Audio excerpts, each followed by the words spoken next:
cucumber ត្រសក់ត្រសក់ត្រសក់ lettuce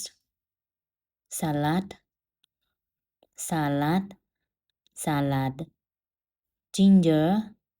ខ្ញីខ្ញីខ្ញី eggplant ត្រប់ត្រប់ត្រប់ okra